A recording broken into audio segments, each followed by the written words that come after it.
Okei, tai sveiki visi, tai labai greitai parkepinsiu šiandieną, nes turiu skubėti. Tai žodžiu, ką mačiau, tai šiandien buvo labai sunki diena nuspręsti pagal marketą, kas bus, bet vis tiek labiau lyninau bullish, dėl to, kad lynų bullish, bet pirmai norėjau, kad užfilintų va šitą 1 hour gapą, tada žiūrėjau šitus visus, bet manau būtinai turėjau šitą 1 hourly gapą pamatyti vėlą, prieš bent teikinant bet ką. Kaip savo bearish targetus turėjau, realiai šitą turėjau besiformuojantį fair value gapą 1 hourly, čia daug liquidity restina,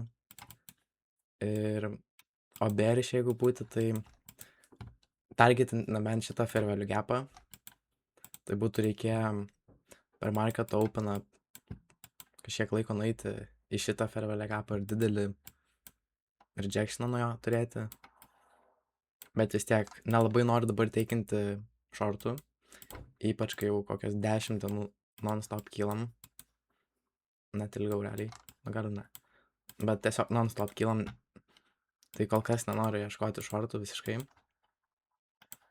Ir jo, tada marketas,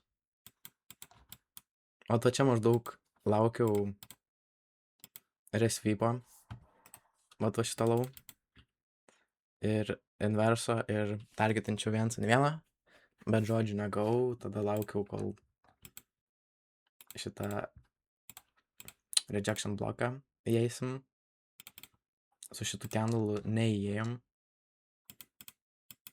ir nieko neteikinau dėl to. Ir po to laukiau šito rejection bloko, bet vis mažėja šansas, kad įeisim jį, bet turėjau šitus drosus. Tada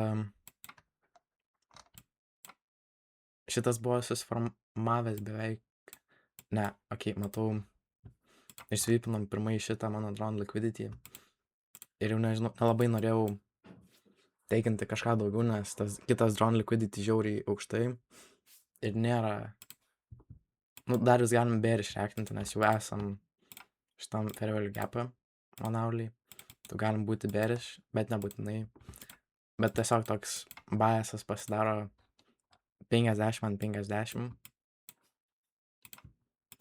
ir jo toks, tai nieko, šiandien nieko neteikinau,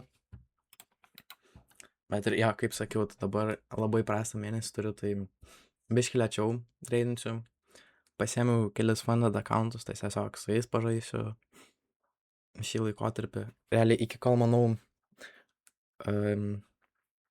arba gausiu momentumo, arba tiesiog kol baigsi šitas mėnuo balandis. Jo, tai biškį lėčiau, tai darysiu viską, kad gaučiau tą savo momentumą atgal. Dar prieš teikinant šitą visą liquidity, šitą high, buvo formavęsi 5 minučių fair value gapas, bet taip ir tiesiog praėjom pro šitą.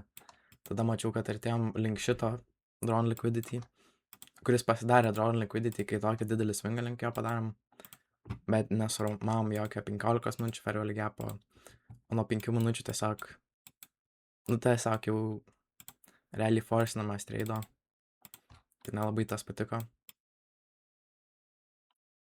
Tai jo. Nebent, va čia kai jom į tą 5 minučių, tada resvypas, o to šito low, ir tada geras displacementas, ir čia break-even, ir realiai galima tiesiog šitą high targetint. Bet jo, dabar nežinau, ką marketas darys.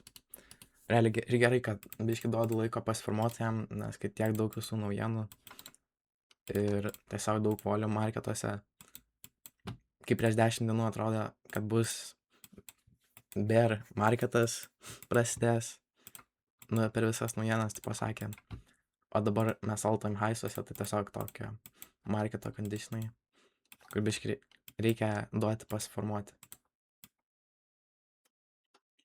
Tai šiandien nieko neteikinau, Tai ką, tai susimatysim rytoj. Vėl padarysiu trader capą ir gal vėl backtestinimo sessioną. Ir jo, tai ačiū, kad žiūrėjot. Viso.